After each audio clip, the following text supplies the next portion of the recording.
जे ओडिशा रे भल भाव कही पार नथिले से किपरि ओडिशा रो सबुठारु शक्तिशाली नेता हेति सीए होचंती नवीन पटनायक। 2024 निर्वाचन पूर्वरु लागुथिला नवीन को केही हराई पारिबे नाही, किंतु हठात कोन हैला काहे कि भांगिला 24 वर्षर दुर्ग।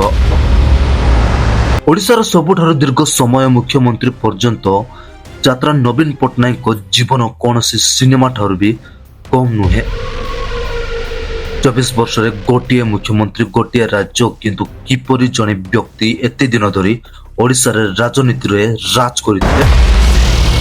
24 वर्ष गोटिए मुख्यमंत्री गोटिए दल एवं गोटिए राज्य। ओडिशा राजनीति रे एमिति जने नेता जे प्राय 2 दशंधरु अधिक समय धरी क्षमता रे रहिथिले। केही तांको ओडिशार विकास पुरुष कहती, आउ केही कहती से भारतर सबुठारु रहस्यमय राजनेता बोली कहती।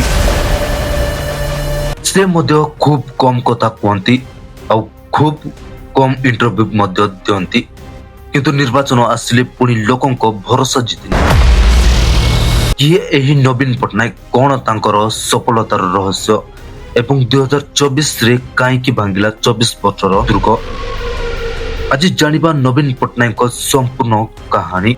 नमस्कार, आपण देखुचंती प्रकृत खबर। 1946 अक्टोबर 16 तारिख रे नवीन पटनायक जन्म होइतिला। तांको बापा बिजू पटनायक स्वाधीनता संग्रामी एवं ओडिशार जने प्रसिद्ध नेता भाबे थिले। छोट बेले नवीन पटनायक राजनीति प्रति विशेष आग्रह नथिला। से दिल्ली रे पढ़ाशुना करिथिले एवं परे से लेखक भाबे मध्य परिचित होइतिले। सेतेबेले से भावी नथिले जे दिने एही व्यक्ति ओडिशार राजनीति को परिवर्तन करिदेबे। 1997 मसीह रे बिजू पटनायक को देहांत होइतिला। यहा परे तांको समर्थ माने चाहुथिले जे नवीन राजनीति को आसंतु। अनेक चिंताधारा परे नवीन पटनायक को निर्वाचन करिथिले एवं विजय होई तापर गठन मध्य करा जायतिला बिजू जनता दल एवं बीजेडी। धीरे धीरे बीजेडी रो ओडिशार सबुठार शक्तिशाली राजनीतिक दल मध्य होइगला। 2000 मसीह रे नवीन पटनायक प्रथम पाई मुख्यमंत्री होइतिले। सेतेबेले ओडिशार अनेक समस्या सह लड़ुथिले। दरिद्रता, बेकारी एवं बात्यार प्रभाव राजनीति को दुर्बल कर देइतिला।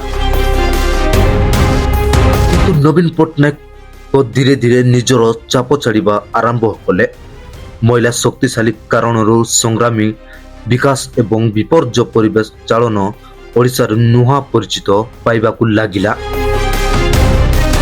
मिशन शक्ति योजना माध्यम लक्ष लक्ष महिला सहायता गोष्ठी सह जड़ित होइतिले। कालिया योजना से कृषक मानक मध्य सहायता करितिला। फनी एवं अन्य बात्या समय ओडिशा विपर्य परिचालना सारा विश्व रे प्रशंसा पाइथिला। एही कारणरू अनेक लोक नवीन को विकास रो प्रतीक भावे देखंती। किंतु प्रतीक दीर्घ राजनीतिक यात्रा सह किछि प्रश्न मध्य जड़ित हेबे। विरोधी दल अनेक समय सरकार कार्यस्थली को नहीं समाचलन करथिले। किछि निष्पत्ति नहीं राजनीतिक चर्चा मध्य होइतिला। विरोधी माने कहथिले जे दीर्घ समय क्षमता रे रहिबा परे परिवर्तन दरकार। जोठारे समर्थ माने कहथिले जे स्थिति नेतृत्व ही ओडिशार विकास रो मूल्य कारण। 2024 निर्वाचन ओडिशा राजनीति एक बड़ ट्विस्ट प्लान थिला। 24 वर्ष पर राज्य रे सरकार परिवर्तन होइतिला। बीजेडी क्षमता होइतिला। यह अनेक लोकंक पाई आश्चर्य विषय थिला। किंतु यह प्रमाण करिदेला जे गणतंत्र जनतार निष्पत्ति सबुठारु बड़। जने लेखक राजनेता, जने साधारण संसदरू 24 वर्षर मुख्यमंत्री नवीन पटनायक को कहानी भारतीय राजनीति सबुठारु अन्य माध्यम मध्यरु गोटिए। तांको केही विकास नायिका कहती, केही रहस्यमय नेता बोली कहती, किंतु गोटिए कथा निश्चय नवीन पटनायक नाम ओडिशा राजनीति इतिहास रे सबुबेले लेखा रहिबो। आपणक मतरे नवीन पटनायक सबुठारु बड़ सफलतार रहस्य कौन? ଆମକୁ କମେଣ୍ଟ ମାଧ୍ୟମରେ ନିଶ୍ଚୟ ଜଣାନ୍ତୁ। ଆଉ ପ୍ରକୃତ ଖବର ଚ୍ୟାନେଲକୁ ସବସ୍କ୍ରାଇବ୍ କରିନଥିଲେ ସବସ୍କ୍ରାଇବ୍ କରି ରଖନ୍ତୁ। जनतार कथा जनता पाई प्रकृत खबर।